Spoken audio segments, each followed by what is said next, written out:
This week on the Orange Box podcast, we talk about more Xbox price increases, PlayStation doubling down on live service games, GTA 6 costing $100 for the full game, and more. All of this tonight, but first, on to the new Beautiful Bean intro.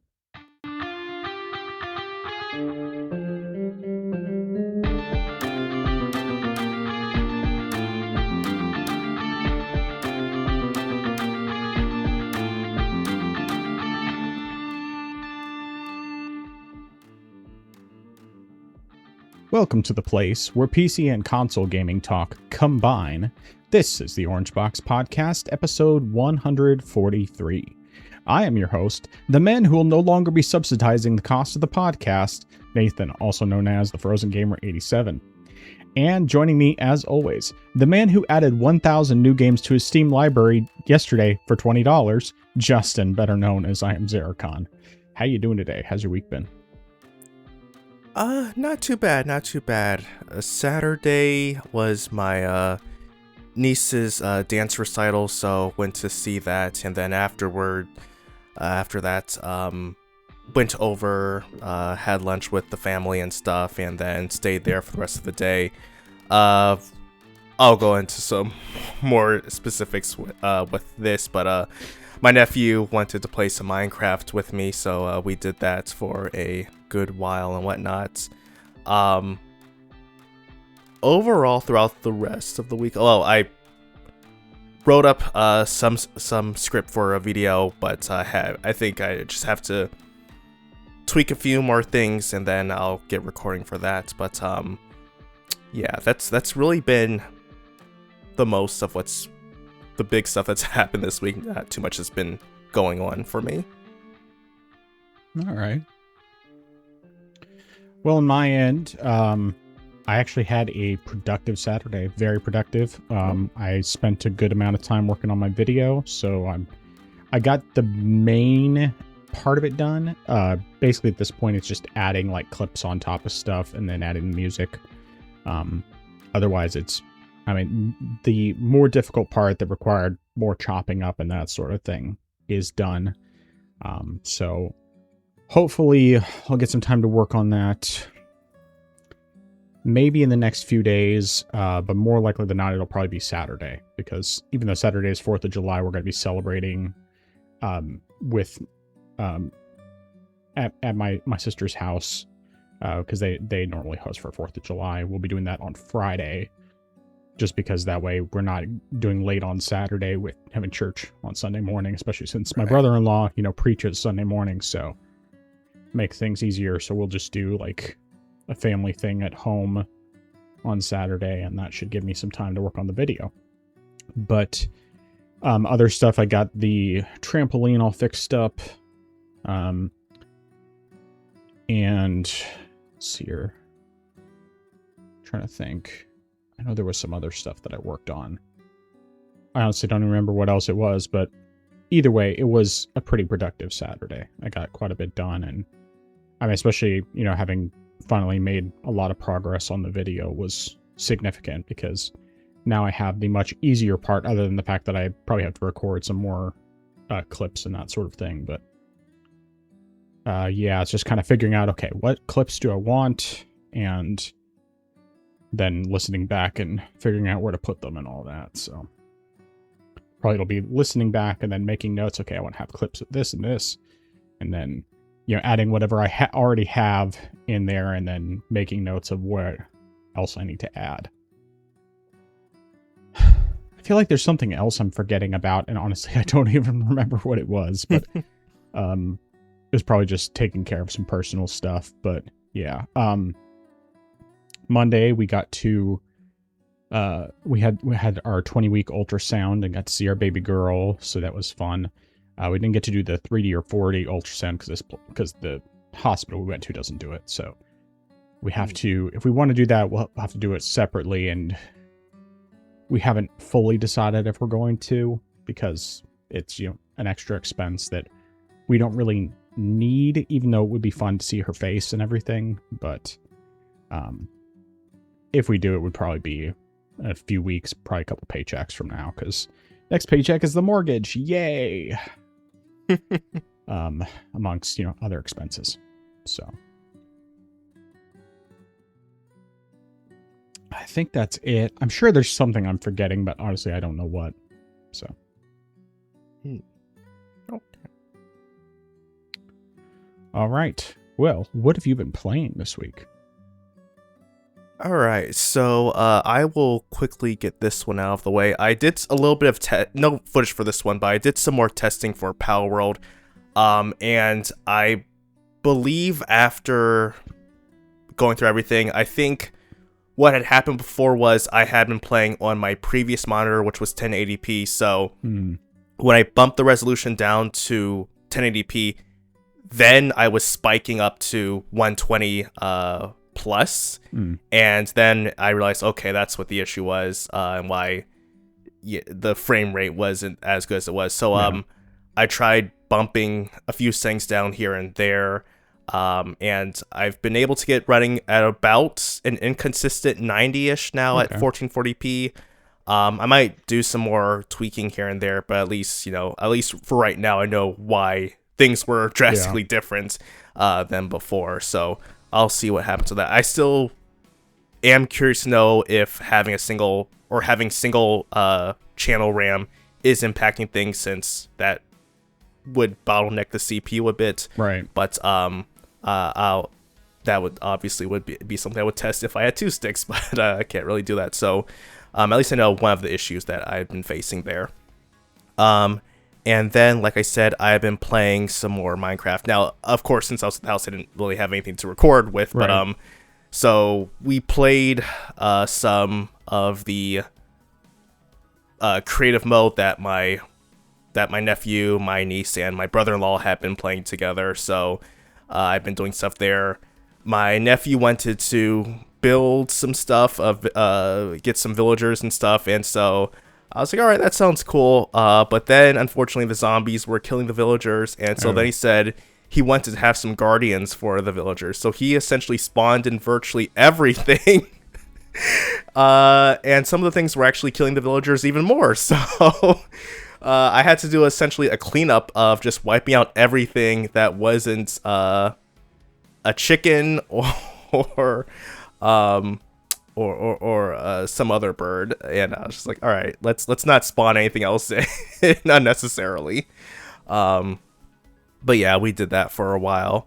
But then, as far as what I've been playing by myself, well, not by myself this time, but played some Core Keeper with my buddies, and we did some more exploration stuff, and then eventually we went to face a boss, which is sort of like a Kraken-esque type of boss, and he was tough, primarily for the fact that he spawns tornadoes, and they can deal a lot of damage. And at first, during the very first probably half, maybe 75% of the boss fight, I was doing pretty well.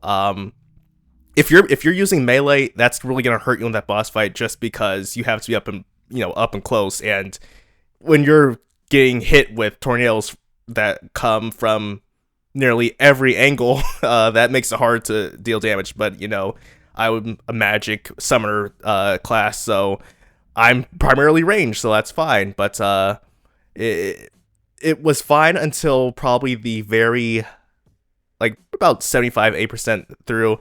That's when I started getting hit by the tornadoes, and I was like, oof, yeah, that's not doing well at all. And we did manage to beat the boss without anyone dying until the very end, where there was a tornado that went out, because it does circle back. They do circle back around. And so, after we thought that the boss was over, it's like, all right, that's cool, it's great. But then this one tornado came off screen and hit me just as I was going to see what was in the treasure chest. So I died at that point, and then my friends had to go and revive me.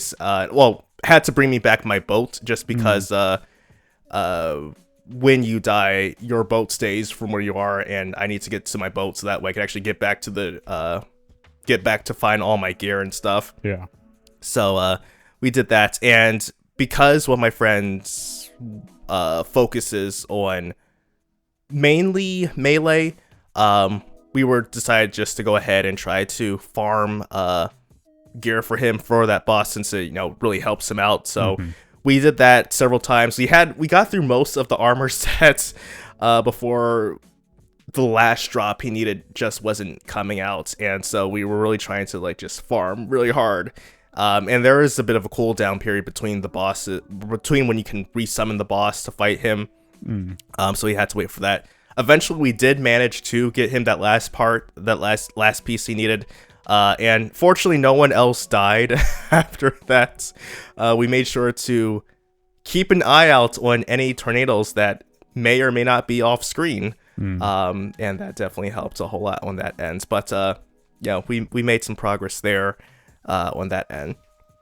And I did go back and play some more Castlevania Order of Ecclesia, and I realized that I was completely wrong about what I need to do to get past the bad ending. So I thought beforehand that maybe if I use one of the two pieces of Dominus and maybe I don't use it, or I use it in a different way, maybe that's what I need to do. Turns out that was wrong. And I don't think that the game... Okay, maybe the game does tell you it, but I feel like the game is very subtle. It's not as explanatory as, say, Dawn of Sorrow, as far as how to avoid the bad ending, where it's saying like, hey, equip Mina's talisman. Is that, hey, maybe if you had that, something would have happened. I mean, of course, there's also the other one where you have to go into the mirror, but this one doesn't have any type of or at least not that I noticed. It didn't have any type of hints beforehand saying, hey, do this. But essentially what you do is you have to rescue all 13 of the villagers before you face Albus. And I did realize after I did end up looking up, like, what am I supposed to do? What am I missing here? When you get the bad ending, it shows the villagers you didn't save. I thought that was just a part of the cutscene where it shows like, hey, this is the bad ending, there's the bad stuff that's happening. It's like, no, these are the people you were supposed to save, and I didn't realize that at the time. So I went ahead, tried to find them. There was one villager who was just a real pain to find, even just to get to because of how she was located. But after that, I went, fought Albus again, and I beat him. And then it allowed me to go into... Well, I mean, I beat him before, but this time it allowed me to not get locked into the bad ending. Yeah. But then, so after that point, I went on to face Barlow. And he was a bit of a pain. The first time I fought him, I died, and that was primarily just because I didn't have any healing items on me. So because of that, he was able to take me down pretty quickly. But the second time I fought him, after I got items, then it wasn't that big of a deal. He was definitely a bit tricky with some of his attacks. I really could not figure out how to dodge or avoid them. But it took a bit of figuring things out. Now, at this point, though, I am now in Dracula's castle. I've probably made it through about a couple areas.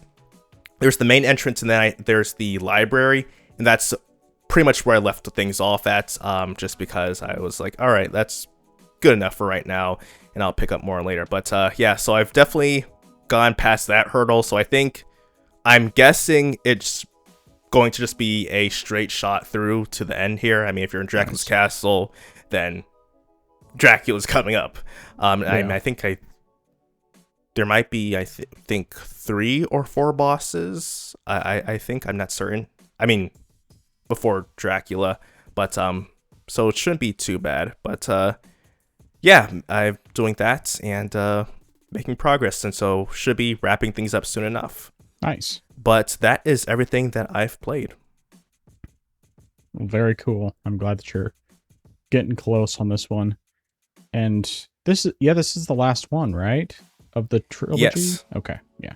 Sweet. Yeah, I mean, there's the arcade game they had bundled as far as like the main games in there, that this last one. Gotcha. All right. Well, very cool. Yeah, I do need to get back to those at some point. I have to be the motivation, be motivated and just go in with the right mentality. Be like, okay, I'm just gonna power through the clock tower and get this whole thing done so that I can actually finish the game. Because it's a real shame. Because it's like when I played the GBA trilogy, like even the points of frustration that I had, I still just like I kept playing and played them back to back and thoroughly enjoyed them. But that one I just got like, I don't want to deal with a clock tower. It's so obnoxious. But yeah. All right. So my order is going to be, I'm trying to decide if I want to do this in the order that I actually played everything. I guess I might as well just do that. So first of all, I will mention that something that I just kind of got an itch to do because I'd been thinking about this game for a while. It's been actually installed on my Steam Deck for quite a while. It's on one of my GOG games. I wanted to play a game called The Fall Part 2. And this is one that I actually, I played the first game on the Wii U. And the second game never came to the Wii U. And so, I had kind of kept my eyes on for a sale on Switch, but just never, went on sale. And then eventually I got it on GOG, and it's been installed to my Steam Deck for, over a year, but I hadn't got to it. So I said I was going to try this out, but I was having issues with the controls, probably mostly because of the fact that initially I was starting it up in desktop mode, and so then sometimes that just gives issues, and it wasn't really it wasn't recognizing it as button controls, and so I was trying to figure out, okay, what are the controls, where do I need to map things, and it just wasn't really cooperating for me. So and then I installed it to my laptop and tried to do it there as well. And I had a little more success there, but it still just wasn't quite what I wanted. The controls still were not working great. So I just basically ended up putting it down. I did want to record the footage today. I actually did boot it up in gaming mode, and then it worked the way it was supposed to. So it's like, oh, okay, that's great.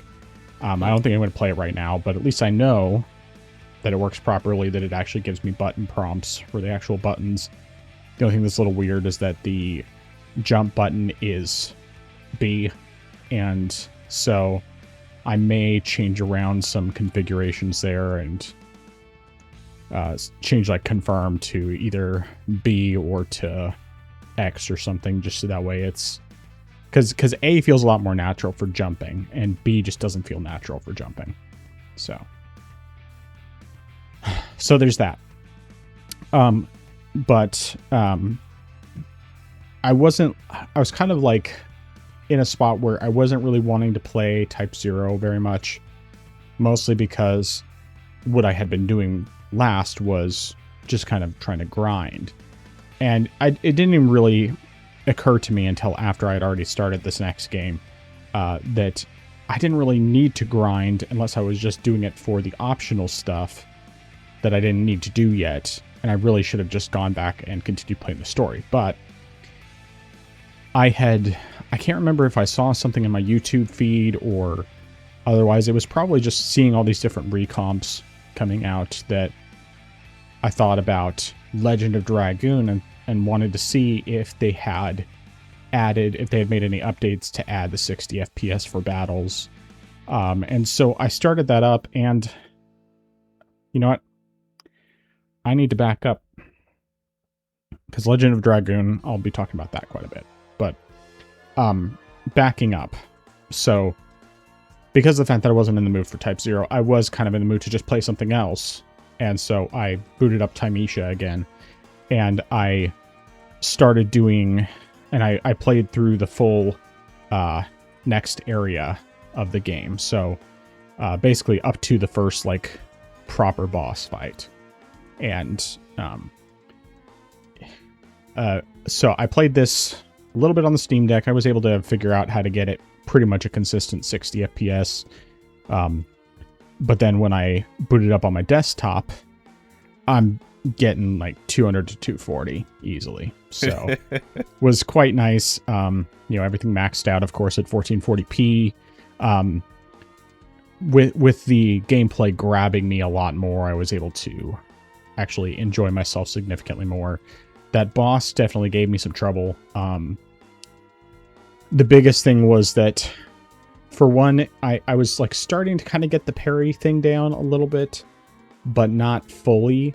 And particularly one of his sets of attacks where he does a bunch of kicks back to back. Like I never managed to parry those at all. And so those definitely gave me some trouble. And like a handful of times I'd get him to phase 2 and then I'd maybe get him halfway down and would just have issues. And then there'd be other times where I would forget to use my healing items until I died. And then it was like, oh, it's too late now. And I think when I finally beat him, I think I only ended up using one. No, I'm wrong. I think there was like one run where I came very close to beating him and I had only used like one of my healing items. And then the run that I actually finally beat him, I did end up using all of my healing items by the time I got partway into phase 2 and was able to still just barely manage to beat him at the very end there. The funny thing is that the skill that you can get from him that like lets you vanish in a cloud of smoke, I didn't like take the time to figure out how exactly it worked, and so I thought it was just like, oh, it's something to blind him or whatever. And I didn't find out until after I had already beaten him that it basically makes it so that you go off in a puff of smoke as you're dodging, and it's basically unlimited dodges until the power up runs out. So yeah, but I'm not planning to play anymore for a bit. I haven't played since I finished that boss fight last Wednesday, I think it was. And yeah, I kind of just got to a point where like I'm satisfied. I played enough to where I feel like, okay, I at least know what this game's like. I know that I like it. And this is something I'll probably get back to at some point, but it's not high priority for me by any stretch. So, who knows? Maybe we'll find out next week. Then I'm like, oh, I got the craving to play it, and then I just played through and beat the game because I don't think it's supposed to be a very long one. But anyway, so yeah, I haven't touched it since last week, but the footage I was playing is from my desktop. So there's that. But going back to Legend of Dragoon, because of the fact that I said things out of order, so I got into Legend of Dragoon completely. Like, to the point where before I was still pretty early on in Disc 1. Now I am probably about halfway through Disc 2. So, I will say they did not update the battles to have 60 FPS. That still hasn't been changed. They did add a bunch of other quality of life improvements, though. Like, I mean, there's some visual filters you can use, which I actually didn't even start using until I think a day or two ago when I finally put on the CRT filter, and the CRT filter is actually really nice. It actually, I wish I had done it sooner because it does a really good job kind of making it so that it doesn't feel like there's so much of a separation between the background and the characters. But you know, like everything melds together a lot better, and I think it just looks better. So the footage that's playing right now is actually the footage that I recorded with the CRT filter on, and potentially it might loop back to the other stuff after, but we'll see, because I don't know exactly where this is in the overall video, because the overall video is like an hour of footage. But yeah, so yeah, I've gotten really into Legend of Dragoon, and even though the 20 FPS for battles is something I wish it wasn't that way, it's not like it completely destroys, you know, the quality of the game. I've been enjoying it. I like the battle system a lot. With the additions, I basically just decided that I do them manually normally. But when it comes to the Dragoon editions, I just have it turned on automatic because I'm like, I can never get the timing right on those. I'd rather just let it do its thing. And there's all that. So, I'm trying to remember what other like quality of life things they added. Like I guess one of the things they added is you can save anywhere. Although that did end up giving me a glitch that caused the game to crash. And I ended up having to go back a little bit, not like super far, just a little bit earlier to an earlier save. Because otherwise it would crash every time. So I stopped using the save anywhere thing. Not that I was using it a ton anyway. Trying to think of what else. I mean, most of the quality of life things are kind of small. Over, you know, like what I've already said in the past, that like having enemy health bars and showing the turn order up on the top of the screen. Something you can add, which I did briefly and then I ended up turning it back off, is making it so that while you're in Dragoon mode, you're not limited to just using attacks and magic. You can do all of your normal commands. So that's kind of nifty, but I didn't use that much. Increasing text speed, that sort of thing. The game is 60 FPS outside of battles. So at least movement is, you know, good and all that. It's just that in battles, it's only 20. So, but yeah, I will say, I think in terms of the story, like, honestly, the story's nothing special so far. Now, I did kind of get to a quote-unquote revelation in the story that was a little bit... It was kind of predictable, but at the same time, I also didn't see it coming. I guess I should say, I didn't necessarily see it coming, but it didn't blow my mind. So, when I compare it to the Final Fantasy games that came out on PlayStation, on PS1, I don't think it compares. I think the Final Fantasy games have much better stories and characters and everything else, but overall I still like this. One thing I do want to note also is that, like, when I had originally played the game, you know, not finished it, just getting partway into disc 2, I had found it very jarring switching from, you know, like one character died basically at the end of disc 1 and then got replaced almost immediately, or well, really was basically immediately. And when I played it then it like just felt really jarring, and I still feel like it does to a degree, but I think that they also, as you get to know the character a little bit, it's less of an issue. I just think the biggest problem, honestly, with this game in terms of the characters is that they're just not very developed. Like, I feel like Final Fantasy, especially like Final Fantasy 7, 8, 9, all did a much better job with really getting into the characters and who they are. And this one so far, I kind of feel like while I'm getting more about the characters as I go, in general, I don't feel like I'm getting enough about the characters to fully like be invested in them personally. And I mean, I think that will probably be changing more as I go, because I have been getting little tidbits more about the different characters throughout the second disc, but yeah, so that's about it. I don't think I really have anything else to say about that game. But today, because of the fact that a new recomp came out, which is one of my favorite Nintendo 64 games, I played a little bit of Harvest Moon 64. And this one is kind of interesting because I have... Well, I mean, for one, this is, you know, just one of the N64 games that I absolutely love. I always enjoyed it. It's like, to me, this is the definition of a cozy game. And I'm not like really into cozy games in general, but this is a game that I've just enjoyed since I was a kid. And this was like the last one that I really got into of the Harvest Moon games, because I liked Harvest Moon. I liked the first Harvest Moon on Super Nintendo, and I liked the one on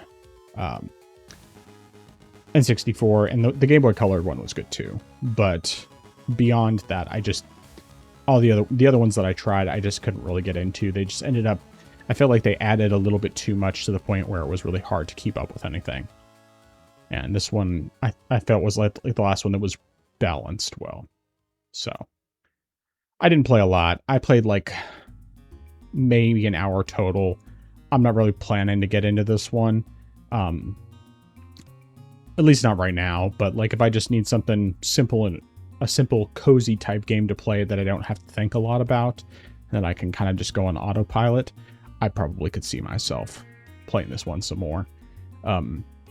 In terms of like the stuff that they add for the PC recomp, it of course the frame rate, you can do whatever the frame rate is of your display, which is actually kind of funny.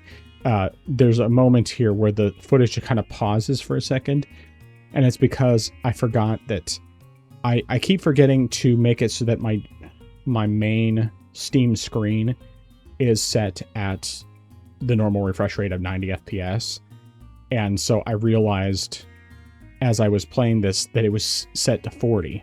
And so then I was like, oh, this feels a little off. And then I remembered, oh yeah, that's right. I keep forgetting to change it on the default Steam screen. And so it's defaulting to 40 FPS. And then I changed it and, sped up quite a bit. But texture-wise, it's all pretty similar. Like, I mean, it's higher resolution, but there's still... The textures are still kind of fuzzy around the edges. And it's not even necessarily a matter of anti-aliasing, because with or without the anti-aliasing, it doesn't seem to make a drastic difference. But it's more just because I think the characters are technically more sprites than they are actual, like, 3D models.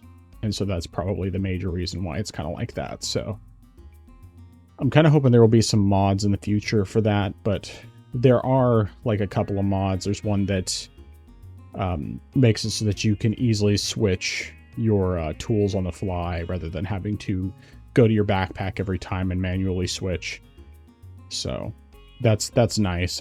I wish that this one had a way to pull stuff out of your backpack without having to open the menu every single time. That part is still kind of obnoxious, and I had forgotten about that, but it is what it is.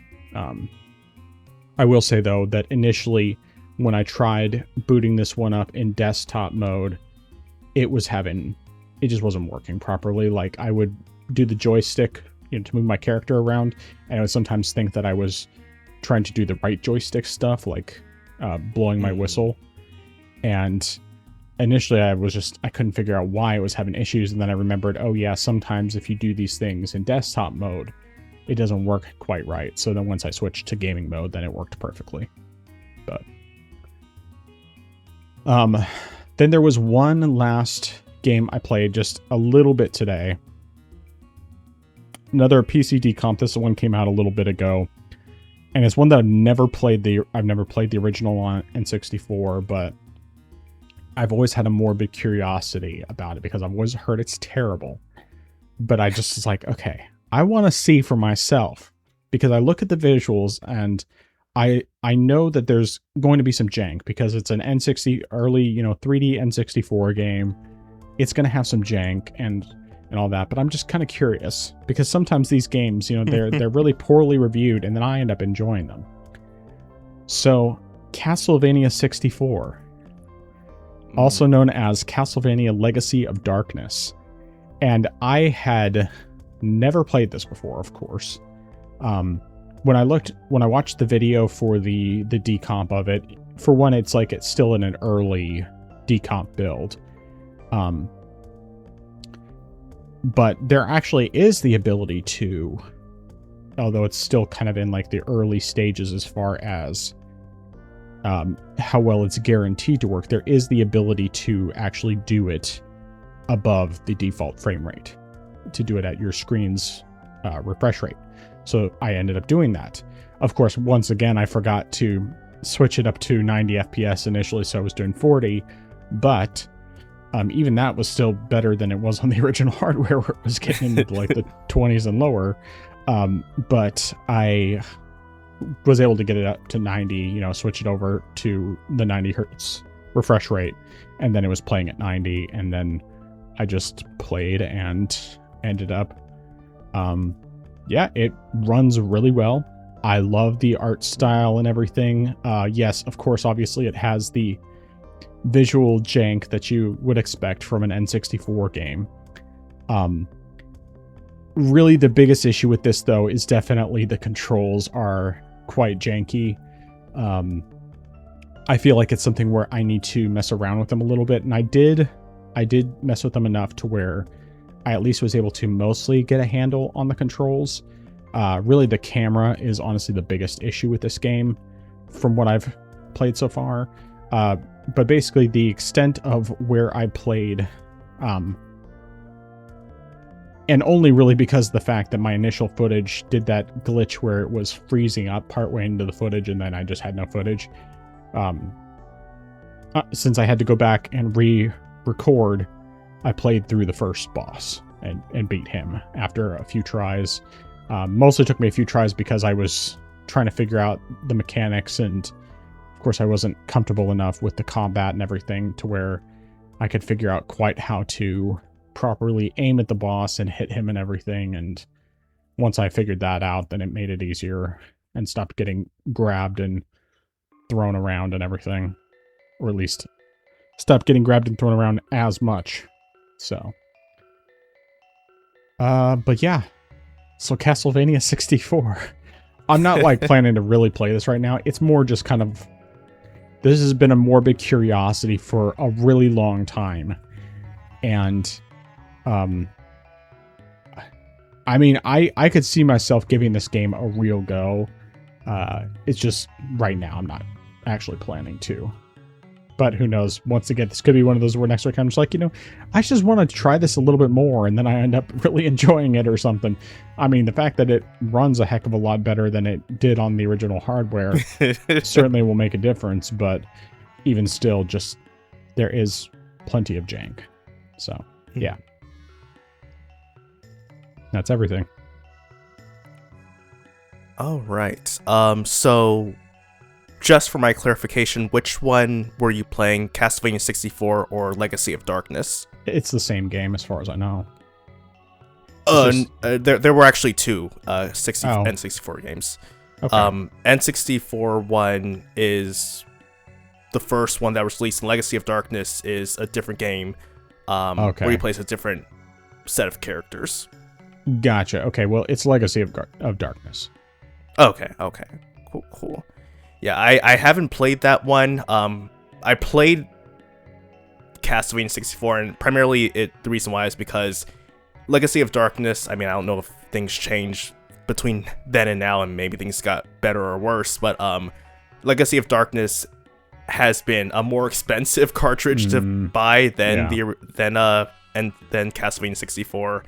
And yeah, I mean, I've played a little bit of Castlevania 64, found that at a convention a long while ago, and played that, and it definitely, I definitely agree, there's definitely some jank there in the game. I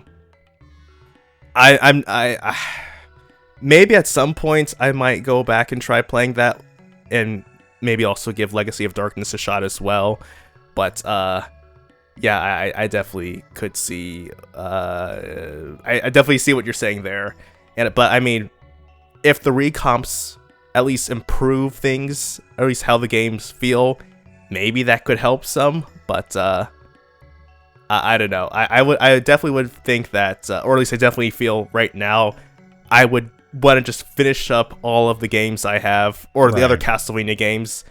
Maybe tackle the NES ones as difficult as they are, and then jump into those games. Although maybe Konami will one day have a collection of the early 2000, the late 1990s, 2000s games where you have N64 / Legacy of Darkness, Curse of Darkness, and then I think Lament of Innocence. Like, I think if you have the nice collection of the earlier 3D ones, that would be nice to have as a fourth collection. Yeah. I mean, Konami is doing better with that type of thing. I mean, they've now got the Metal Gear Solid Collection 2, which has Metal Gear Solid 4, which people have been wanting to have a port. Yeah. So, you know, maybe eventually they'll do that for the other games as well for Castlevania. So we'll see. But yeah, that definitely was a surprise to hear that you were playing that game. As far as Legend of Dragoon, a couple questions I had for that. So, is there any kind of roadmap for the development of things as far as when we could expect a 60 FPS? Nothing that I've seen. It's basically just been something that I've seen that people are theoretically working on, but who knows if they'll ever get that side done. Okay. And I just decided that since I was, you know, like getting back into it, I'm not going to bother waiting for it. I mean, the 20 FPS is certainly not ideal. I would much rather have a higher frame rate, but I also don't want to just wait around in hopes that maybe they'll bring that someday, because if they never bring it, then, you know, why wait? I'll just play the game. Fair enough. And was that game 3 discs or no? I can't remember if it's 3 or 4. I think it's 4. Okay. Yeah, I was just trying to sort of gauge how far you were in the game so far. But okay. Let me see. Did Sony edit? I mean, of course they haven't done anything recently, but did they ever have any sort of follow up for that game that you recall? Okay, so that was just standalone. Yeah, just a standalone. I mean, they did like a re-release on PS5. That's a sort of a remaster, but that's the extent of what they've done. Okay. Maybe Sony, that's something you could do. I mean, yeah, you've right. got quite a few IPs. I mean, sure, you could just, you know, remaster The Last of Us again, but I don't know. Yeah, I think those were all my questions. All right. Well, let's get into the news. And we got to start off with this whole thing about GTA 6. So, of course, as we've said before, neither one of us care about GTA 6. Just put that out there right now. But, of course, last week, GTA 6 became available for pre-order, finally. And we finally got a price for it. Still no gameplay, by the way. Still no gameplay. But the price is $80 for the standard edition. And for the deluxe edition, it's $100. And the deluxe edition includes additional shops, like a tattoo parlor, some vehicle customizations, that sort of thing. But then it also includes some story-type missions, like side stories, as far as my understanding goes. And if I'm not mistaken, and you know, you correct me if I'm wrong on this, because of the fact that there is no online mode yet for the game, and there's no indication that it's going to have an online mode. One of the things it does include, however, is GTA Plus, which will auto renew after the free period ends for that. So basically, it's something that people will continue to get charged for it. And to add to everything else, at least at launch, it's only going to be digital only. If you get the quote-unquote physical version, including the collector's version, it just includes a code in the box. Now, I think that they may have said that there is going to be like an actual physical version later on. But yeah. So, what are your thoughts? Well, I'm definitely glad I have no interest in this game whatsoever, because yeah, we're essentially GTA fans are getting fleeced. $80. I mean, I'm not surprised they were charging $80 for the base game. Yeah. I feel like I was half expecting them to charge maybe 90 for the base game, but they said, okay, we're not going to do that. However, they decided to say, all right, if you want the actual complete game though, we're going to charge you $100, which is just like, come on. Now, I have seen people defending this, saying, hey, it's no big deal, you know, lots of games have Ultimate. It's just like, it's not the complete game though. It's like, if you want the complete game, you have to spend $100, and they're like, oh, it's only just for cosmetic stuff. It's like, okay, well, why are you spending an extra $20 for cosmetics? Like, make that make sense. And it's not just cosmetics either. There's also additional there's story missions. Exactly. And then they say, oh, well, that's worth it. It's like, why was that not in the base game? Like, this stuff is stuff that could have been in the base game. The fact that it's already made, it's already complete, tells you that it's available day one, essentially. But they opted to cut the content out and sell and charge you for it, which means you're essentially, you know, you're getting either an incomplete version or you're getting overcharged for the complete version. Yep. And there's like, that's it. And so it's ridiculous. And then, like you said, if, you know, with the GTA Plus, you're gonna be charged constantly for something that you don't even use, that you can't use because there's no online functionality, which is ridiculous.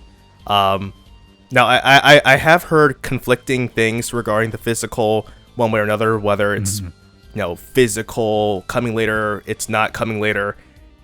I don't know. Either way, if you're spending $100, if you're buying a physical copy of the game, you should be getting more than just a code in the box. That's ridiculous, especially if you're spending $100 on this thing. Like, you better give me a disc. And, you know, some people say, well, you can't get the full game on there. It's like, did we not have a game? I can't remember what game it was. Was it Rebirth. Final Fantasy? Yeah, Rebirth. Rebirth was multiple discs. Yeah, they put the game on multiple discs. Why can't... I'm sorry, I forgot. I'm so sorry. I forgot that Rockstar's just an indie company. I'm sorry, I forgot. You know, they've only got 2 guys in the basement working. You know, I'm sorry. I misspoke. I want to apologize for my ignorance there. But yeah, why is there no disc? Now, I mean, I've heard one theory as to why they, if there is a physical release coming later on, the reason why they aren't including a actual disc is because they wanted to avoid any leaks. So that way, you know, even if a game got shipped early, you know, if someone got a copy early, they can't really do much with it because it's just a digital and it's probably still just locked until the time passes. But so I've heard that's the reason why I can buy it, because, you know, for a game this big, Rockstar wants as much hype as possible and they went to build the suspense. At the same time, I also would feel like it's GTA, so it's going to sell big anyway, so I don't really see why they would delay actual discs for that reason. But yeah, I think this overall though is just very scummy on Rockstar's parts, because this game, I mean, I think everyone knows how I feel about games that cost more than $60. Yeah. Like, if it's more than $60, it's automatically a no buy for me. Unless it's, you know, some sort of deluxe Ultimate Edition. And again, also, if it's Ultimate Edition, I'm not spending $100, or rather, okay, check that. No, actually, no. If I'm spending $100 for something, it's gonna be a physical copy, which actually has like physical stuff in it. You know, that's like when I bought Breath of the Wild Collector's Edition. That had physical stuff in there, and that was, you know, I was like, all right, cool. I'm spending $100+ ish on this thing. At least there's something in there that I know is there. There's nothing for this. It's like, okay, cool, congratulations. you spend $100 and you get this empty box. So it's insane. So I do not think the game is worth this price. And you know, the GTA fans will say, "Oh, it's definitely worth it, bro. You're just broke." I'm just like, what? All right. Let me tell you something here. Okay, so of course the Steam summer sale is going on right now. For a little over $100, I think it's I can't remember what the exact number was, but for just a little over $100, I bought 15 games. So for the price of GTA 6, I got 15 games. Different genres, different years, different stuff. And I'm like, all right, that's cool. And I would much rather have that bundle of games than just spend it on this one game. So it's ridiculous. Despite the price of the game, I already know the game's going to do well. Right. There's no doubt about that. There's so much hype behind it. A lot of people have wanted to play this. But I just do not think that the price is worth it at all. I think it's too much, especially if you want to get the complete version of the game. Yeah. It's just ridiculous. And yeah, you should not buy this, but people are going to buy it anyway. So what can I say? Yeah. But that's everything I have. Yeah, the current rumor out there, which I would not doubt at all, is that they've already more than made back their development cost with all the pre-orders. And supposedly the development cost is multiple $1 billion. And well, frankly, I would believe it, because with GTA 5, I can't remember if it was that they made $1 billion in 3 days or if it was like $3 billion in a couple of days, something like that. It was insane how much GTA 5 made when it launched. And GTA 6, you know, considering how long it's been since GTA 5, I don't have any doubt that this game has probably already made its money back in terms of pre-orders. But they didn't have to charge $80 for it. They could have charged $10 for this game, and they still would have made all their money back. Yeah, potentially made more too before it even releases, before they've even showed any gameplay whatsoever. The extent of what they've done, they did a trailer. Actually, I think they did 2 trailers, and then they have done a bunch of screenshots. Which, funny enough, and I take it with a grain of salt whether or not this is actually accurate, but Digital Foundry, I guess, looked at the screenshots and they're basically saying this looks like these were taken on a PC. Which, if that's actually true, that would be hilarious, because it doesn't say that they were captured on a console. It doesn't say anything, so it's like, who knows, one way or another. Honestly, I don't care. And Digital Foundry, it's kind of like, I take everything they say with a grain of salt, but I just think it would be very funny.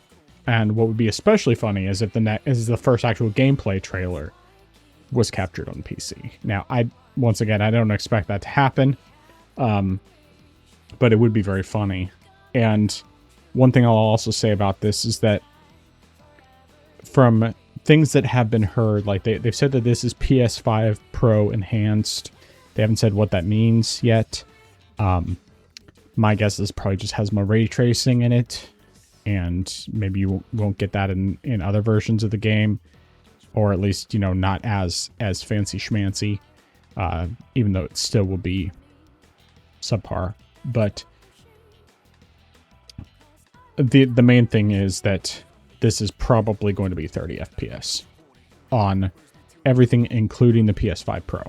Now, obviously, when it comes to PC, there will be the option to get it up higher than that, but I hope I'm wrong. I'm hoping that they actually do have 60 FPS on at least the PS5 Pro, because, you know, for as much as they're charging for that, it better have 60 FPS. But yes, I am expecting it's going to be 30 because it's CPU bottlenecked. And for an open world game, especially if they have ray tracing in it, there's pretty much no chance that it's going to have 60 FPS. I think at best they might be able to get 40.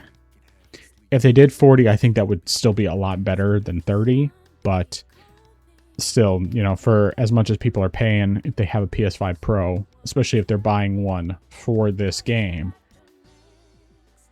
I would hope they would get 60, but I don't expect it. So, but going back to all of everything with this pricing, obviously for one, there's the fact that they're selling you an incomplete game for a higher price than other games. They can get away with it, obviously. Obviously, the market is not going to fight against this because this is GTA. This isn't like with Outer Worlds 2, or was it Outer Worlds 2, or was it... there was another game. I can't remember if it was Outer Worlds 2 or if it was a different game, but there was one of the games that Microsoft tried doing for $80, and then everybody pushed back, and so then they stopped doing it. But this is a game that can get away with it. And the fact that they're locking more significant content than just cosmetics behind that extra $20 cost, this is just going to set a bad precedent because more studios are going to do the same thing. They're going to start charging extra. You know, first of all, they're going to start charging $80 as the standard. But second of all, they're going to start charging, locking chunks of content that should just be part of the full game that's already ready to go behind that paywall. And, you know, it's one thing when it's cosmetics, when it's stuff that's like truly optional. I think, like, for example, Shin Megami Tensei 5. I could see kind of both sides as far as the content that was locked behind paying for DLC. It was stuff that wasn't needed for the game. You could absolutely play it without doing it because it was basically you had some additional demons that, like, there was small quests associated with them that were locked behind the DLC. Now, in the full Vengeance, in that version, it included them by default, but then there was also the other thing that was part of the DLC. And granted, all this wasn't like, oh, you have to spend a big chunk of money to get all this stuff. It's more like you could buy them piecemeal if you wanted to. And there was like the types of demons that you could, that if you get their item, drop it, depending on which one it is. There's ones that make it so that you can do a quick level up or lots of money or lots of, I can't remember what it was. But anyway, point is that they had stuff like that, and they've had that kind of thing in the Shin Megami Tensei games for a while. And that's the kind of thing where I could see both sides of it, because you don't need any of this stuff in order to do the game, and it's not adding anything significant other than just some more powerful demons. But at the same time, I could also see people being like, that's kind of scummy. And I mean, I ended up buying it mostly because I enjoyed the game enough to where I was like, okay, this optional content, yeah, I want to play as much of the game as possible. I'll do that, and still would have had plenty of content. But anyway, so like I can see both sides from that standpoint. But the big difference there is that the game was $60 there versus $80 for this game, and you're taking away actual story content. And yes, it may be side missions that just fill in some gaps or whatever, but it's still story content. And considering how long they made people wait for this, and considering the fact that this is obviously locking like actual real content behind that extra $20, that's when it's different. Now, I think if they were to split it up and give people the option to just buy things piecemeal if they want to, rather than having to spend the $20 to get all that stuff. Because if like all the people want is, I just want this extra story content, I can spend $5, get the story content, and then it's less egregious. But when it's like, no, you have to spend an extra $20 to get these cosmetics and the story content, which really the story content is what people probably want more anyway, then it's different. And I mean, ultimately, my issue with this is just what it's going to set as far as precedent goes for the rest of the industry. What they're going to use this as an excuse to raise prices on games, which, while it may not affect everyone immediately, it will affect us all. in the long run. And it's times like this where I'm just glad that I have already too many games to play. Not that I was interested in GTA anyway, but, you know, if more developers do this, especially the big companies, it's just, that's not cool. But all that being said, I know that obviously GTA 6 is going to sell incredibly well, even if the rumors of it already having made back its development costs from pre-orders are false. It will make it back in no time, because this game is probably the biggest game to ever release. Even when Half-Life 3 inevitably comes out, it's not going to be as big as this. It's just not. It's going to be a lot more niche. It's still going to be, I mean, it's going to be huge, but it's not going to be anywhere near the same level because GTA is already significantly larger than anything else. So, at least other than the free-to-play live service stuff. Yeah. But yeah, that's all I have to say on that topic. Yeah, I think that's everything I also have. Yeah, no, I think that's everything. All right. Well, which topic do you want to talk about? Oh man. All right, let's talk about Sony. All right, so Sony has a special plan. Okay, Sony has decided to revamp things and is going to try to fix the gaming industry. And by that I mean they want to, quote, revitalize the market with new live service games. Because if you at first you don't succeed again.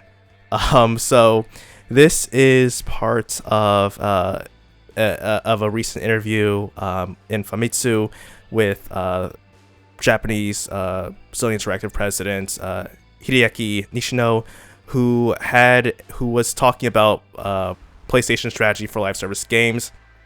He was talking to them, and he said that Sony believes live service, and this is coming. This is translations coming through Insider Gaming, that Sony believes live service games have the potential to reach players on a global scale. The company aims to revitalize the market through both first-party and third-party content. In terms of live service content, PlayStation is not only focusing on marketing its upcoming titles, but is also considering how to enhance existing games in both the medium and long term. And he also said that, and then also he said that live service games wants to provide new content or continuously provide new content for live service games, as the genre is still relatively new and many developers are experimenting with different approaches. He says that PlayStation aims to continue to take on challenges within that context.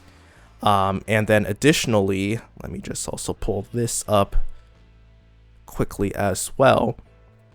But Sony also is looking into just doing some more stuff also with handheld stuff as well. Doing some more stuff, and let me that was from a different article. But okay,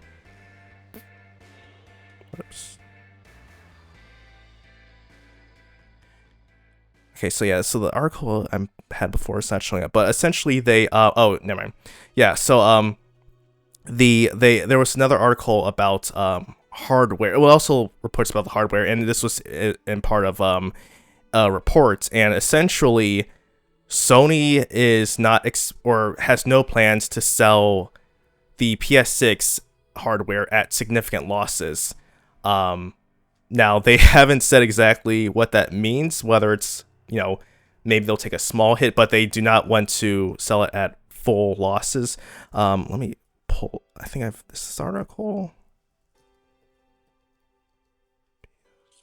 Sorry, I had it up earlier. Okay, yeah, so here is an article here. So in part of a Q&A, The report said, first, we regard hardware as the base for providing the gaming experience, and by offering products such as the PlayStation Portal, Remote Player, we aim to provide experiences tailored to players. And then saying, as for pricing, it is not realistic for us to absorb all component cost increases, and we have already implemented some price increases outside of Japan, which of course we know with the PS5 price hikes and whatnot. And then as principal, Nishino said, we do not intend to sell hardware at significant losses. At the same time, we are carefully monitoring the market and continuing to evaluate our approach. We believe it's important for us to make every effort to ensure that customers fully understand the value we provide in relation to pricing. So, we don't know about, any more additional hikes, but at the same time, that also suggests that the PS6 won't be cheap by any means, especially if RAM prices are just continue to go up. So, that being said, what are your thoughts on this entire, or both topics? Well, first of all, the whole thing about live service games, I don't know. I mean, obviously what Sony's trying to do is they're hoping that they can find something that's going to hit, that's going to, get them that profit they're looking for, but I don't understand them. And I mean, I guess it's probably just because of the fact that, as we learned recently, the first party single player games aren't selling very well. I mean, not that they're selling terribly, but the number of their exclusives that have actually been selling has decreased significantly from what it used to be, and they're just not selling enough to help make up for the cost necessarily. And that's not saying that they're not making their money back at all, but Sony's looking for the line to go up. They're not just looking to break even, or even to make a little bit of profit. They want to keep making more and more and more and more profit. And they said last year, they also said this year, they are looking to continue to do live service to earn additional money from that. That's one of the things they're doing. And so them continuing to push for more live service, hoping that something's going to hit, I think it's ultimately because of the fact that they just can't afford to keep making these single player titles because they don't sell that well. And especially if they're actually moving away from PC as they supposedly have said, that we still don't really know with absolute certainty on that front. But yeah, I mean, because of how long it's taking them to develop these single player first party games, and they're paying for someone to wear PVC pipe to get in character as a cube, it's not really any wonder that they're still trying to hit somehow with one of these live service games. Now, of course, the simple fact that they did not let that Spider-Man game happen, to me, that one just that blows my mind, because that one was such an obvious thing that would be such a hit. I mean, it was so obvious, and they canceled it. It's just what were you thinking? This is one of the few ideas you've had that probably would have done very well. The only thing I can think of that would be a reason why they maybe decided not to do it was because maybe performance wasn't good enough if you had too many Spider-Man on screen or something, like the performance crawled to a halt. I don't know. Maybe that was it. Maybe there was something else. But either way, it's just, okay, so you're going to bet everything on these Horizon games? I mean, one of them doesn't look bad, I guess. The one that's more Monster Hunter-y, that's not even coming to PlayStation. That's coming to PC and mobile. And then you have this other one that looks awful and is coming to PC and PlayStation. And I can't remember if that one's coming to mobile too. I don't think it is. But they're betting on the wrong horse. And I don't know what they're thinking with this live service push. I think it's a really bad idea. And I I mean, maybe they'll come up with something that'll hit, and then they'll have something to fund everything else and easily be able to maintain this exclusive thing and all that, and maybe somehow even use that to help subsidize hardware more. But on that front, them saying that they're not going to, that they don't want to sell at a significant loss, I mean, yeah, that's not them saying that they're not going to sell it at a loss at all, so that's important to note. But even then, with the way that hardware prices are going up, it wouldn't surprise me at all if they're still, even if they sell at a loss, they're still going to have to charge a lot. And they're not subsidizing to the same extent that they are in Japan, where they're subsidizing to the point, I mean, you know, they have a region lock system that's significantly cheaper because they're trying to regain that market, whereas places like the US and Europe and the UK, they feel that they can get away with not subsidizing as much and charging more because they have people who are diehard, loyal fans who are willing to spend that money. Now, that being said, I don't think the normies are going to spend $1,000 on a console. And I do think PlayStation's going to charge that much. I think also, I mean, we'll be talking about the Xbox price increases here in a bit, but I think that with Xbox increasing their prices, I think PlayStation's going to do the same. They're going to do another price increase. And I think that even if it's just under $1,000, I think the PS5 Pro is going to be $999. And that the PS6 is going to be more. And especially if prices just continue to rise, which, you know, we'll see whether or not this lawsuit that we'll also be talking about ultimately has any effect on prices, but I'm not getting my hopes up one way or the other. What I do know is that PlayStation fans, and fanboys especially, but fans in general, need to be prepared for this reality. Next PlayStation console is going to be expensive. It's going to be more expensive than any of them have ever been before, unless somehow the prices drop before they release it, which it's not impossible, but at least right now it doesn't look likely. And who knows when they're actually going to release it. If they choose to delay it, which is what I think they should do, I think they should just delay it until the crash happens. And then after the crash happens, the components get a lot cheaper, assuming that happens, which it will eventually, because it always does. At that point, then they can do the subsidization, and they can charge much less for the console. Charge more along the lines of, we'll just say $700 for the PS6, which I think would be much more reasonable.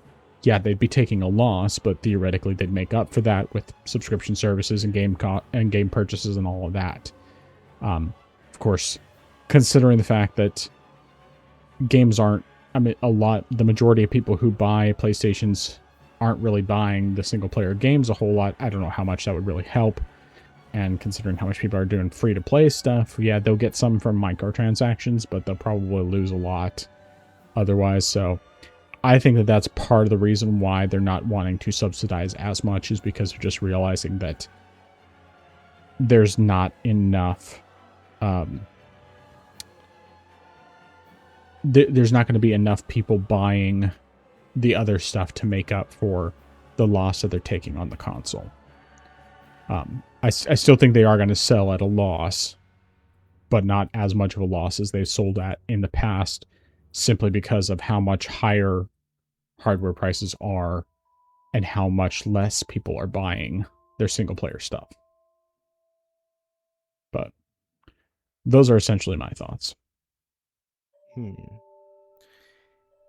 Yeah. So I guess since we're directly talking about it as far as the hardware goes, I definitely agree it's going to be expensive. And as you said, I also don't think... I don't think Sony's going to take significant losses, but they'll probably still take some loss of some kind. Like, they're not going to take a lot of losses and sell the PS6 at, say, $600, but I think the PS6 could probably be $800. I think that's probably where it will be. I think if they were trying to break even or make a profit, they might be charging $1,000, maybe $1,100. But I think if they want to try to entice players to come in and subsidize things, they'll drop it to $800 and say, all right, we're going to lose $200 for each unit for right now. But, as we get people to buy more PlayStation Plus, as we try to roll out some more live service games and, get people to play those, hopefully that'll help out, which is another thing. Of course, this has already been happening, but I definitely see PlayStation Plus rising again in the future. When it happens, I don't know. Maybe at some point, Sony might have an Xbox moment where they decide to say, okay, maybe we push things a little bit too far. We're going to bump the price back a little bit because there's a lot of backlash going on. But eventually then, of course, the price is going to go back up at some points again.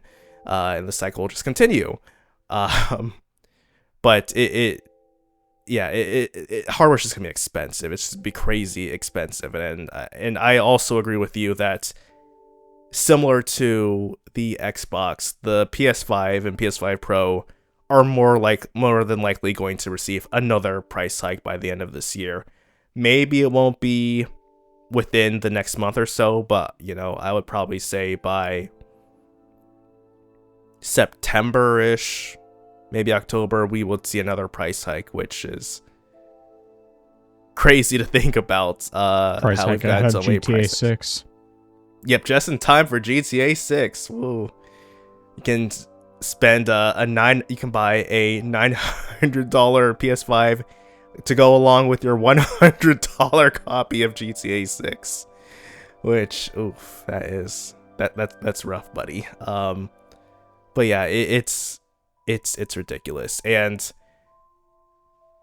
as far as them going all in on or doubling down on live service games, I just don't get it. I know they went to do it to try to help, get some more revenue coming in. They are trying to definitely subsidize the cost as much as possible because they're already raising the prices of the PS5 and PS5 Pro, and other hardware. But they're just like, all right, we need more. We need to find some way to help offset the costs of making these units. And so it's like, all right, cool, that's great, but how many times do I have to teach you this lesson, old man? How many live service flops have you made so far? Yes, Helldivers 2 was a success, but for every Helldivers 2, there's probably only been one. There have been at least 5. There have been at least 5 flops. Yeah, or canceled games, which is just. Wasn't Concord enough of a hint to say, hey, maybe we should do this, and Marathon might not be as bad as Concord, but it still wasn't great. So I think if anything, Sony should just say, okay, maybe we shouldn't put so many eggs in this basket if we're not doing that well. Just focus on doing what is successful. And also, again, with these, and we've said this time and time again, have you ever thought about maybe your single player games are just too expensive? Have you thought about the fact that, hey, maybe we should scale things down a bit? Maybe we shouldn't hire big name actors for the roles. Maybe we should, not try to make the graphics see every single pore on our characters' faces. If you thought about that, maybe the games will be cheaper. Hey, I have a bright idea. Maybe you should try to make Japan Studio 2.0, where you can have a nice, good AA titles that you can put out a reasonable number of them, because that's another thing. How long do these AAA games take for you to make? It takes years upon years, and if that's a long development time, you might have a delay here or there that bumps things back some, and that's just going to increase the price of your budget. So you're doing all that, and if these AAA titles aren't performing as well as you would like them to, that's a problem. So maybe you're just paying too much. But what do I know? I don't own a AAA studio, but I don't know. Live service titles are not the answer. They're repeating the same thing all over and over again. It's the definition of insanity. So I don't know. I mean, also, maybe again, we've said this before, if you ported the games PC gamers want, we would buy them. Also, don't charge ridiculous prices as well. Don't expect us to pay full price for a game that came out 5 years ago. That's another thing as well. So, I don't know. We'll see what happens, but I think the definite thing is the PS6 is not going to be cheap whatsoever. If you're expecting a $600 console, I've got a bridge to sell you. It is not going to be $600. It's going to be more than that.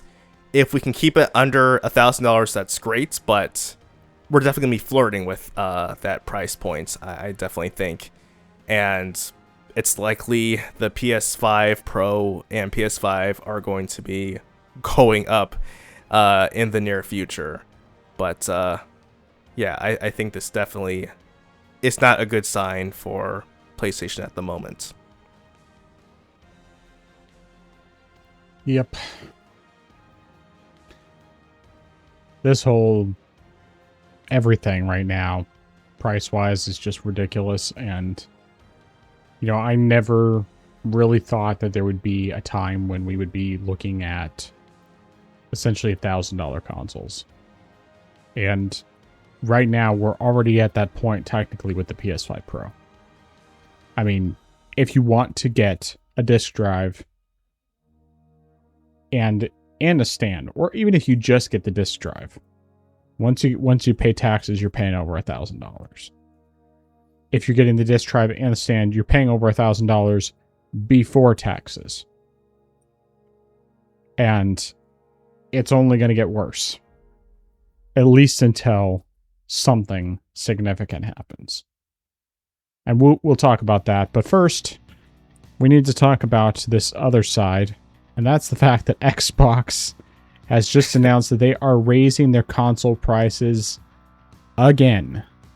This is at least the third, maybe the fourth time they've raised their prices in the past several years. I've lost count. I mean, so let me go ahead and read. This is directly from news.xbox.com. So they said that effective August 1st, 2026, we will be updating prices worldwide. The price of Xbox consoles will increase by $100 for 512 gigabyte models and $150 for 1 terabyte models. We will also be sunsetting our 2 terabyte model. Last October, we increased Xbox console prices by $20 to $70 in the US. We had hoped another price increase would not be necessary, and we have spent the last several months working with suppliers on options. Unfortunately, console storage and memory prices have increased by more than 2.5 times, and we expect another doubling by the fall of 2027. The entire consumer electronics industry is struggling with the current component crisis, blah, blah, blah, blah. Consoles are not sold at a profit, but they are sold at a loss. So they are, of course, increasing the prices. They're also going to add some more options for how they can be purchased, whether for doing the buy now, pay later option, which basically just lets them pay it in installments, to have it financed, and 0% APR for up to 12 months. So basically making it so that they can just pay it off little by little.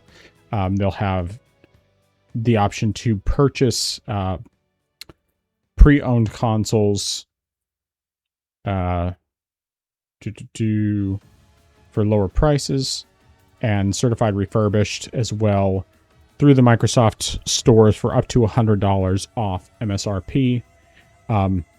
So to clarify the specifics on as far as the pricing goes. So currently, with these price increases, the Series S, which originally launched at $300, is going to be $500. The Series X, which I believe the base one was also 512 gigabyte, is going up. Actually, it doesn't say here. I can't remember the exact price difference, but the 1 terabyte model of the Series X is going to be $800. So, $800 on the top, $500 on the low end. And regardless of any of that, it is a significant price increase again, and this is not looking good for anything. Of course, the fact that they're getting rid of the 2 terabyte model, I mean, it makes sense because of how expensive storage is right now, but at the same time, the 2 terabyte model was $800, and now they're getting rid of that and making the 1 terabyte model $800. So, yeah. What are your thoughts? It never ends. It never ends. It's like back to back, and it's insane. And someone pointed this out, how interesting it is that Microsoft didn't even bother trying to say what the new prices were going to be. They just said, "Hey, we're raising the prices of the consoles." And in the past, they've said what the new prices are going to be, but this time they said, "Yeah, if you want to know, just do the math yourself." But it's insane. The fact that the Series S now costs as much as the Series X did at launch. Yeah. 5 years ago. That's crazy. I mean, granted, that's kind of like the same thing we saw with, well, not the same thing, probably not as bad, but it's similar to how the lower end Steam Deck now costs as much or more than the high end Steam Deck OLED did at launch. More than you paid for the special edition one. Yes, more than I paid for the special edition.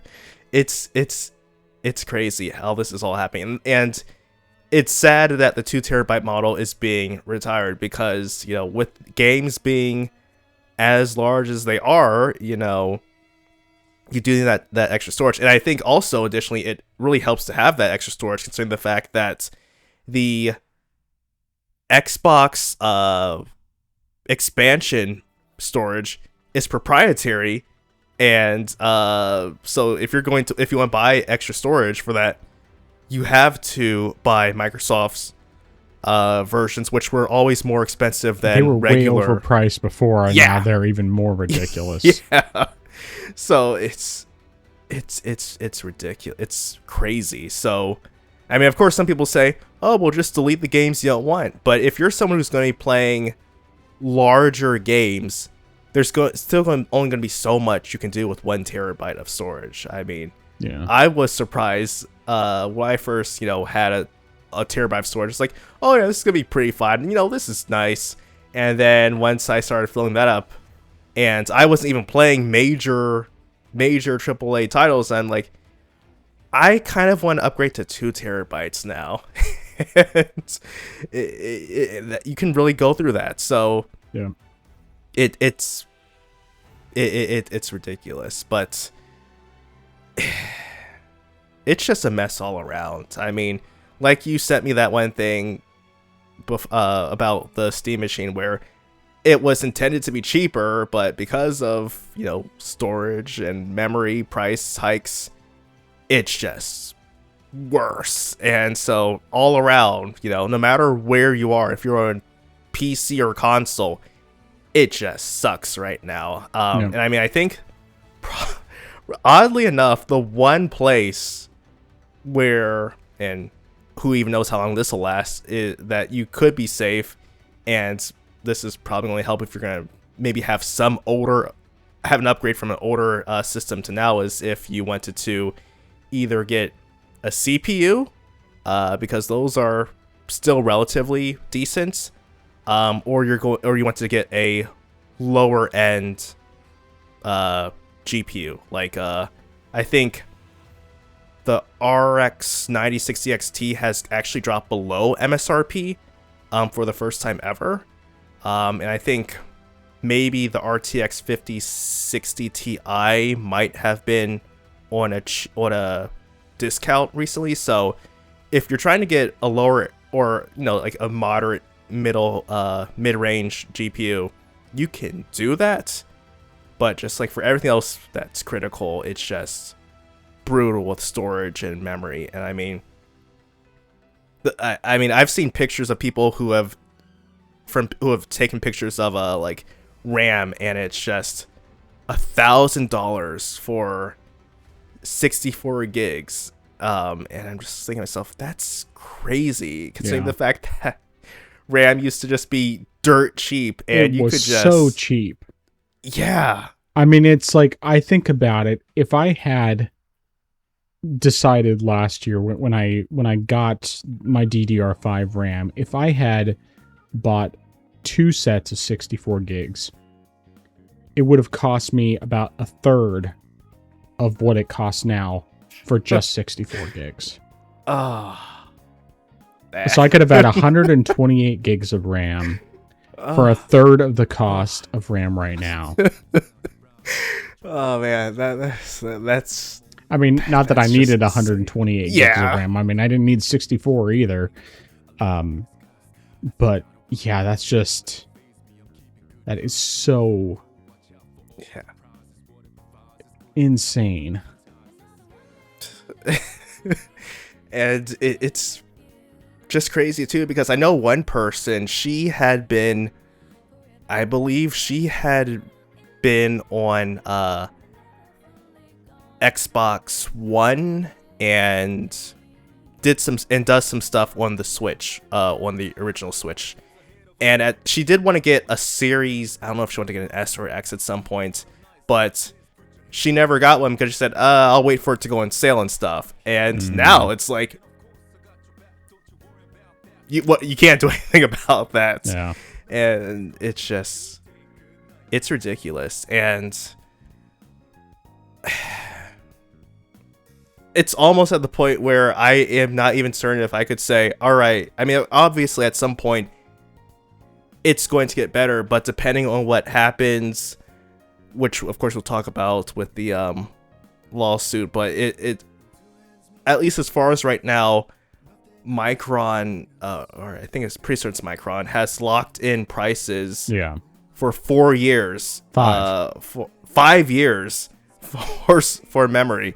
And so it's like, okay, that means things are just going to either at the bare minimum stay at the same price they are now, or they're just going to get even higher from here, which is just like, all right, it's almost at the point where you say,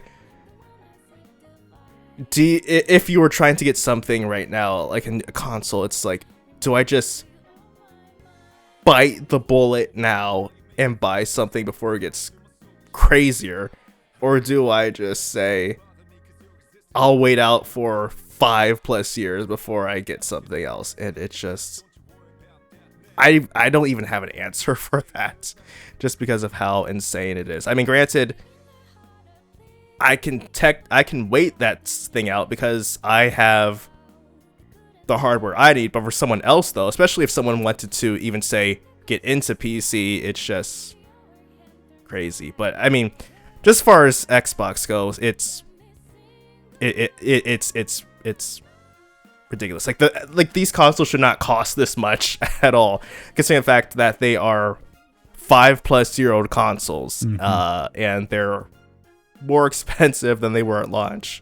Yeah, but it's just a mess all around. I don't know. That's all I've got to say.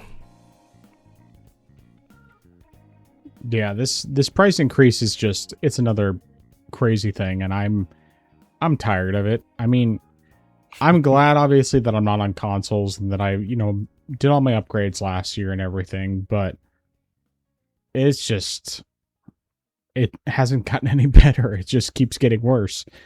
And I feel bad for the console players because they're in really, frankly, a worse spot in many ways. Well, I guess really everybody's in a bad spot right now, but for console players that want to be able to get something that's cheaper and more affordable, I mean, that's why one of the major reasons they go with consoles.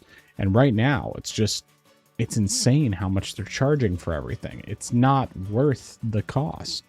I mean, the Switch 2 right now is honestly the best cost for what you get. But even that, like, I have a really hard time recommending the Switch 2. I mean, it's basically like one of those where I would have to tell someone, under certain circumstances, the Switch 2 can be worthwhile. But even then, I would say probably wait a little bit because, I mean, we're not going to be, getting into this tonight, but apparently there is basically a V2 Switch out in the wild that's probably going to be sold pretty soon, and it's supposed to basically fix the LCD screen, make it better, get rid of the ghosting issue probably. And of course it fits Nintendo's pattern, same thing they did with the original Switch, where they had the V2 Switch after the original Switch, and then they ended up doing the Lite after that, and then the OLED after that, and that's most likely what they'll do this time too. But yeah, it's hard to recommend any of these systems right now, and if something doesn't happen with this insane RAMpocalypse, then everything's going to be more expensive next generation by a lot. And I mean, personally, I hope that everything does just crash and burn, so that way consoles can go back down in prices, PC parts can go back down in prices, and everything can just normalize again. And then, we'll have the usual nonsense, but at least the cost won't be quite so high for hardware, because that is definitely the most significant issue we have right now. That's affecting everybody. So, yep. That is all I have on my end.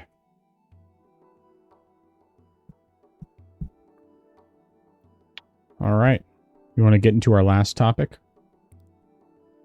All right. So, on the topic of RAM, there is a class action lawsuit that the U.S. government is filing against Samsung, SK Hynix, and Micron Technologies.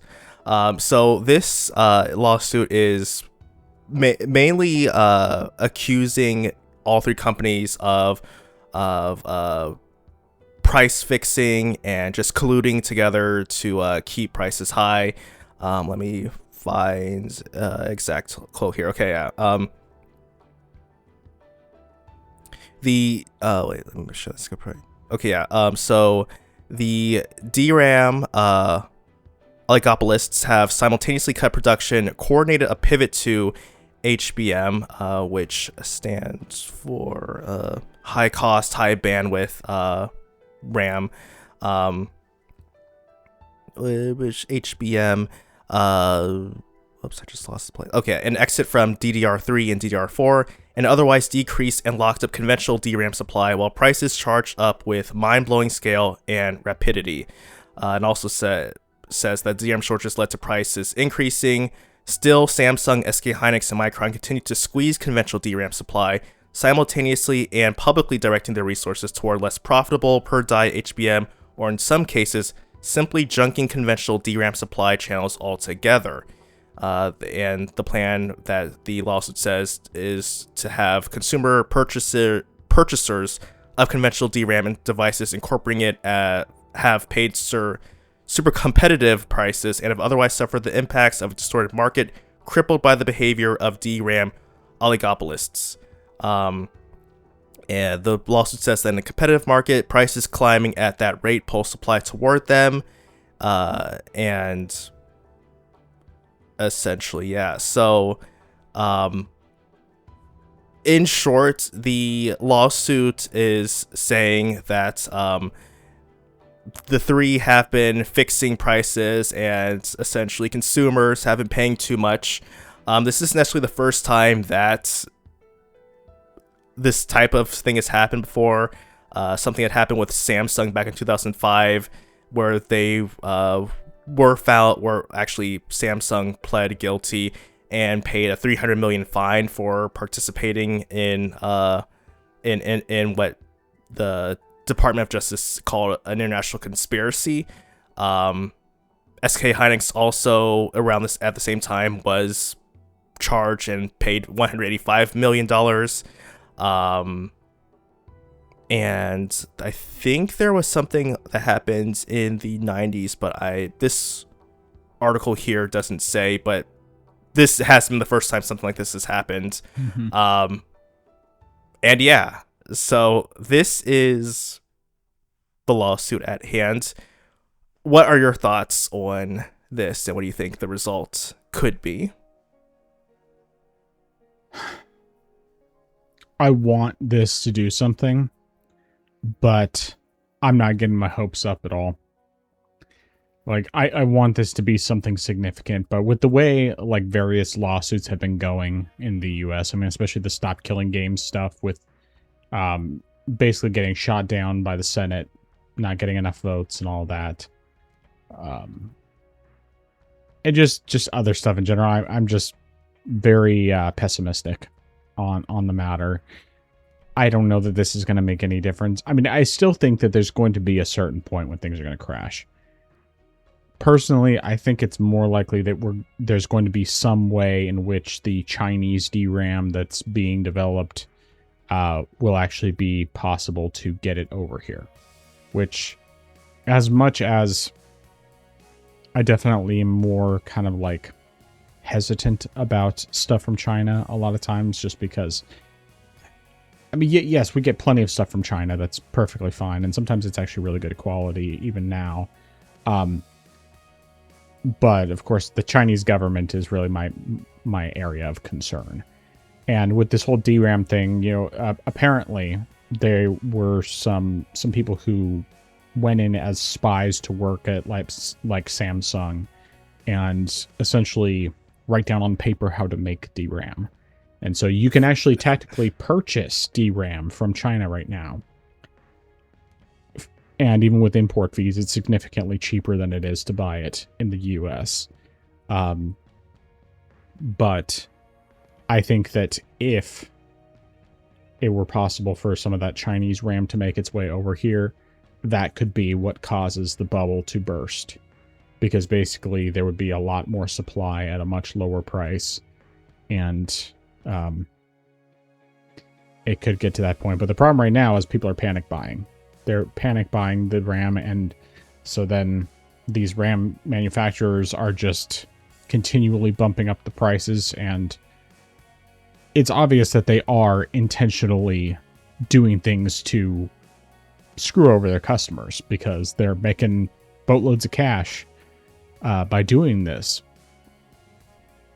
But I would love to see something to actually come out of this lawsuit. I just don't have a lot of trust that will actually happen. So I guess we'll just kind of have to wait and see on the matter. Either way, it's scummy what these companies are doing, and I hope that whether through this lawsuit or through other circumstances, that they will lose a ton of money and they will have to make up for all that, and then they'll come crawling back asking people for money and start selling things at normal prices again. But who knows? Yeah. I'm also in the pessimistic boat. Maybe a little more pessimistic, just because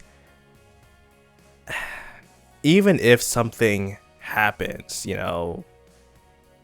Hynix, Samsung, and Micron are found guilty, they're only going to pay a fine that is just essentially the cost of doing business for them. Yeah. If they were hit with a large enough fine, like say a percentage of their last quarter earnings or last fiscal year earnings, that would say something to them or send a message. Or if you said something, or if they had to pay something like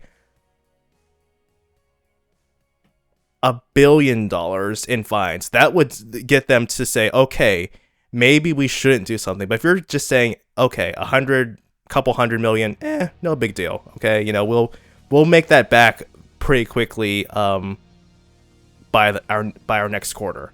Yeah. So it really, they really have to get. You can't just give them a slap on the wrist. That's going to be the only thing that stops them from doing this. And, I think even more so is the fact that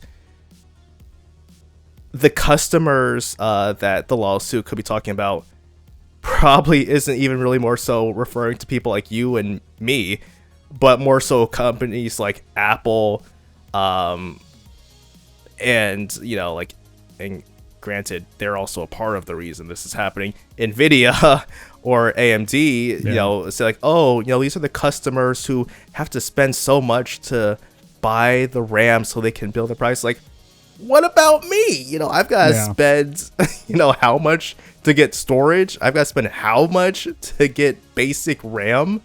So it's just ridiculous. So I don't think anything's going to happen, but if anything does happen, it's not going to be what it should be. I also hope that we could get some DRAM flooded, because if that happens, it definitely would push the bubble closer to bursting. But I feel like if that happens, you might have a case where Micron or Samsung says, hey, you guys should block the RAM coming from China. No, don't let this happen. This isn't right, okay? You're taking our customers. Then they're going to do that. Just use that excuse. Yeah, which is funny considering the fact that SK Hynix and Samsung aren't even American companies. They're South Korean.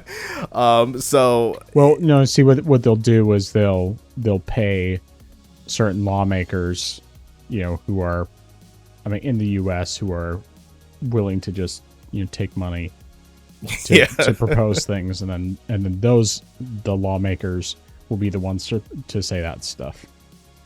Yeah. So it's. I definitely hope that would happen, but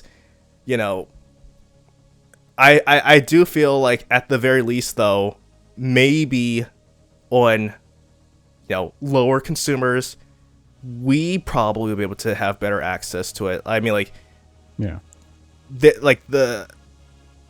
Micron and them, they'll probably try to stop companies like Apple from buying that DRAM, but maybe I think it would be easier for us to buy RAM modules and stuff like that, which definitely would help a lot. Now, I wouldn't necessarily buy any of the DRAM.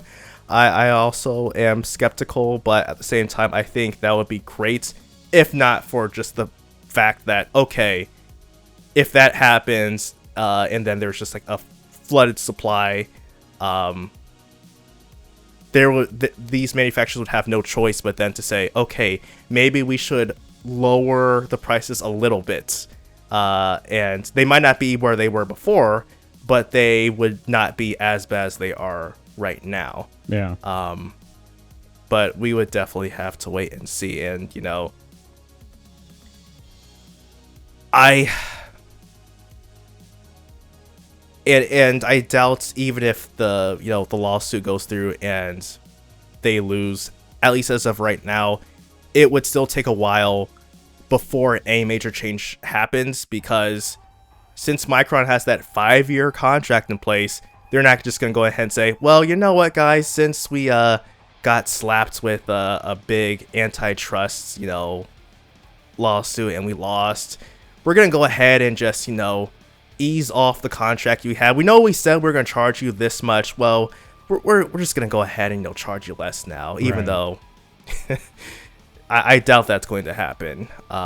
So it still would be a while before we saw things get better, but I hope they get better. I just highly doubt it, and if it does, it'll take a long time. But yeah, those are my thoughts on this. Yeah. Who knows what will happen? This whole thing is so ridiculous, and I'm fed up with it. Like, yeah, it may not affect us personally all that much, other than the fact that we're not buying Steam machines because they're way too expensive. But it does affect a lot of people. And I mean, I don't want anyone to have to spend so much. Whether it's people who are wanting to get into PC gaming or people who just want to get the next gen consoles. Yeah, of course we both think PC gaming is far superior to consoles, and not because we're superior as people, but just because there's so much more you can do with PC, and the amount you pay for what you get is ultimately a far better investment. But I still recognize people like consoles. People have reasons they want to stick with consoles, especially if they've already put in a lot of money into building up their digital libraries and everything else. It's like, it makes perfect sense. But I don't want them to be in a position where the only way that they can get the next generation console is to spend over $1,000. I want them to be able to spend $500 to $700 on their consoles or less. I want them to be able to get really good prices on their hardware. But right now, it's just obviously that's not going to happen. And I like you, I anticipate the PS5 and the PS5 Pro are going to increase in price later this year, probably around September, maybe October, probably in time for GTA 6, because, that way Sony can get that extra money just in time from all those additional console sales for GTA 6. But I don't know. I don't like seeing these things happen, because it affects everybody in lots of negative ways. And I mean, the way I've been looking at things with the costs currently, and who knows what, how things will change by the time next year rolls around. Unless prices drop somehow, we get way more supply, and Samsung and Micron and SK Hynix actually start developing a bunch more RAM instead of constraining the supply intentionally. More likely than not, let me back up. More likely than not, prices are not going to drop, which means that my plan to potentially build a form factor PC to more or less rival the PS5 Pro, just so we have something portable for travel and all of that, probably won't happen. Because basically I was looking at it and thinking, okay, I would probably do that next year, like after tax returns. Just build a small PC so we have something for traveling for the kids and everything. But right now, the way it's looking, probably not going to happen. But who knows? We'll see. Yeah, and something I thought about is with... I mean, I do think that, or at least I'm hoping, like you said, Sony delays the PS6, but I think similar to the PS5, it's going to be there's going to be a good stretch of time where where you're going to have a bunch of cross-gen titles, just because getting people to migrate over to the PS6 is going to be difficult. Just to drop that much money on a new console, it's not going to be easy. So it'll be ugly all around. I mean, Yeah. All right. Well, let's go ahead and get into our recommendations and dissuasions. Why don't you start us off? All right, so a couple recommendations from me.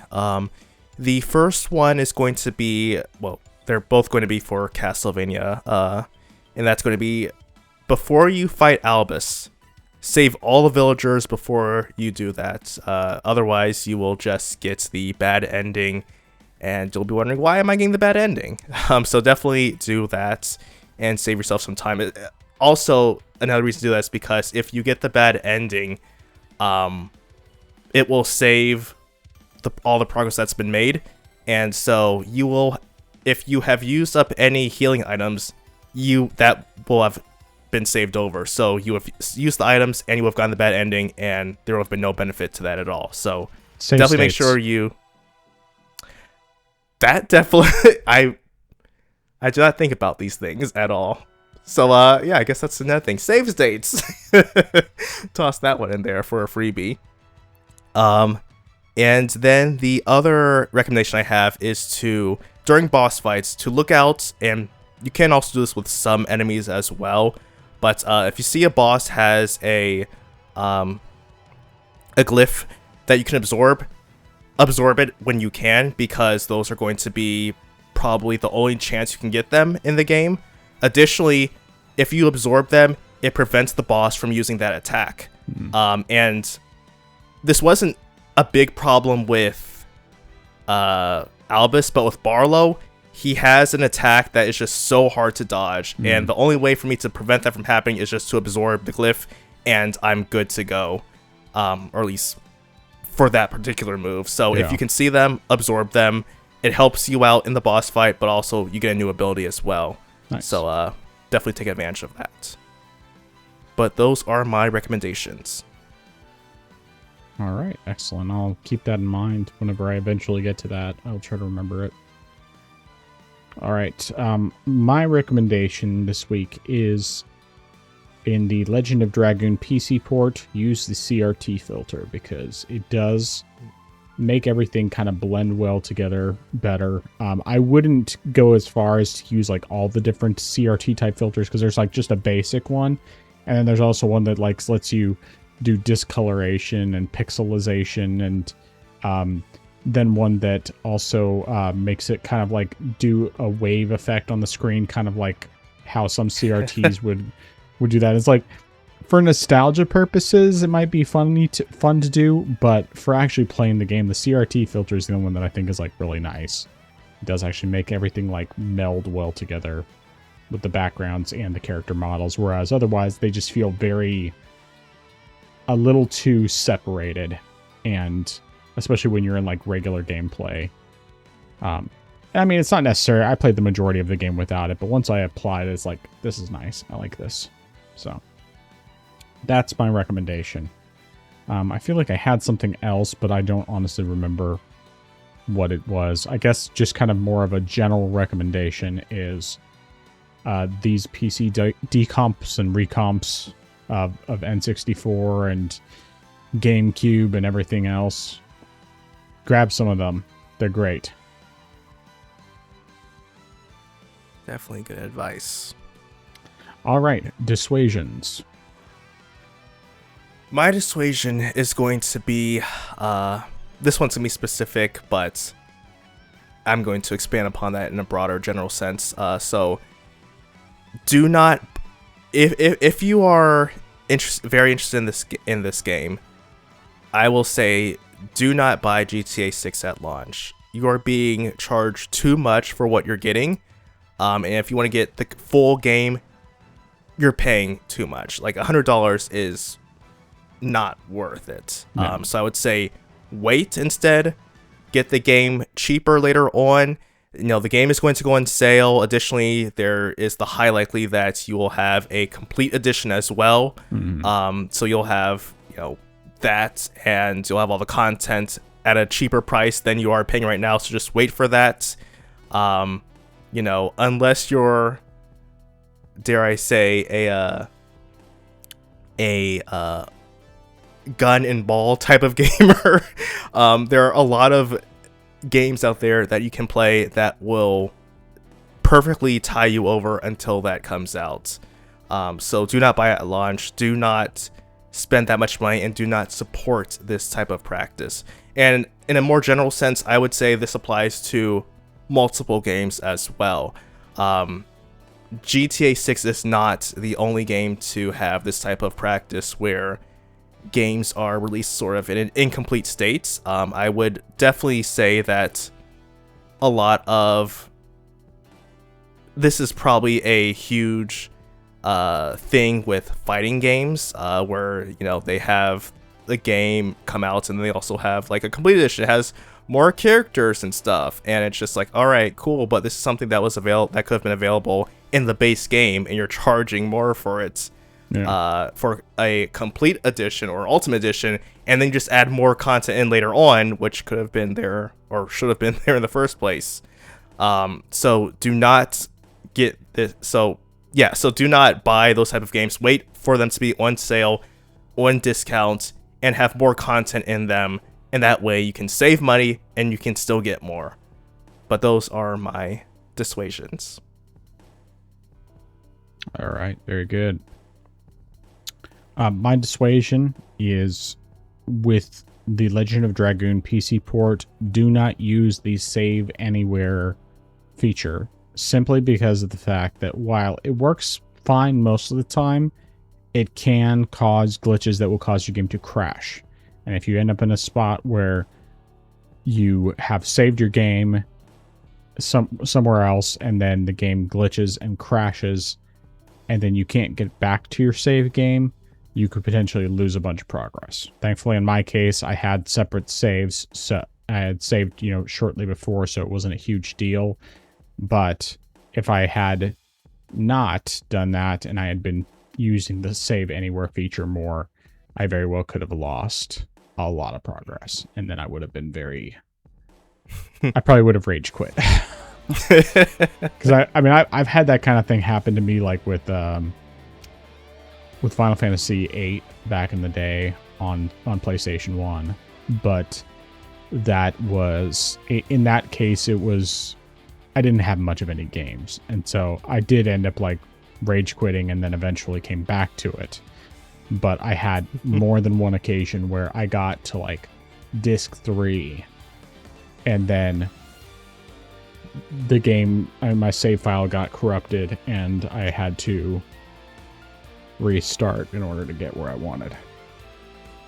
But of course, after like, I think the second time, I started just saving multiple blocks every single time so that I didn't have that happen again. Or, you know, if something got corrupted, it would still overall work. But I mean, that was also, you know, using the memory cards back in the day. So because I'm ancient like that, back in my day, young ones don't know.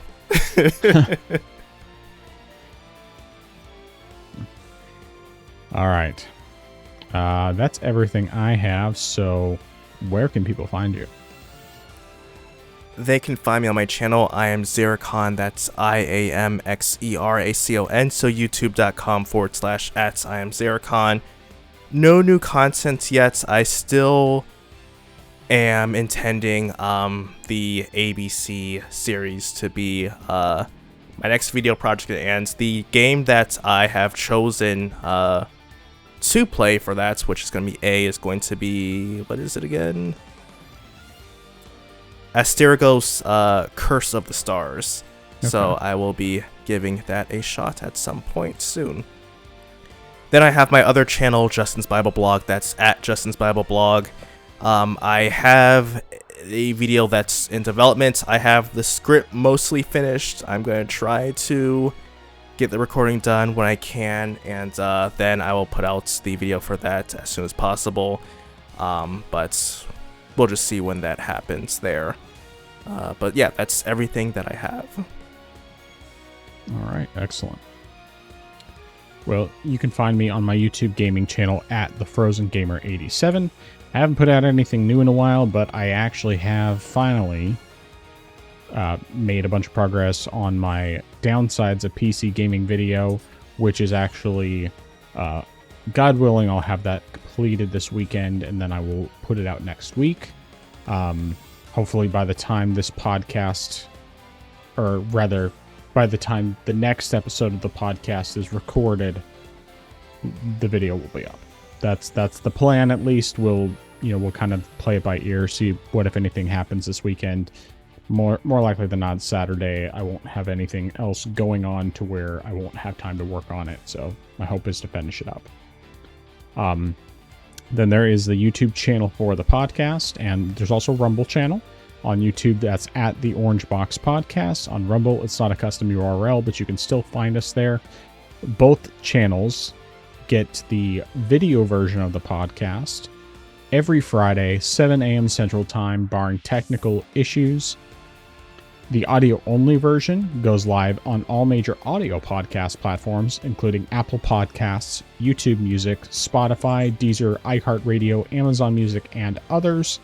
And that goes live at, I guess I already said 12 a.m. Central Time every Friday, barring technical issues. If you would like to contact us, I can't talk. Send an email to us at theorangeboxpodcast@gmail.com.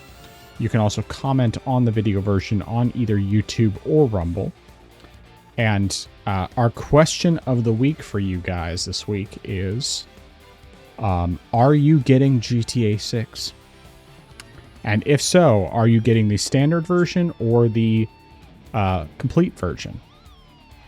So let us know if you have an answer to that question. And that is everything. So, last chance. Any final thoughts? I'll just say happy 4th of July. Yes, happy birthday, America. 250. 250 years. All right. So, I am the Frozen Gamer 87. That is I am Zeracon. We are the Orange Box Podcast. And until next time, America, heck yeah. The clean version. Orange Box Podcast, out.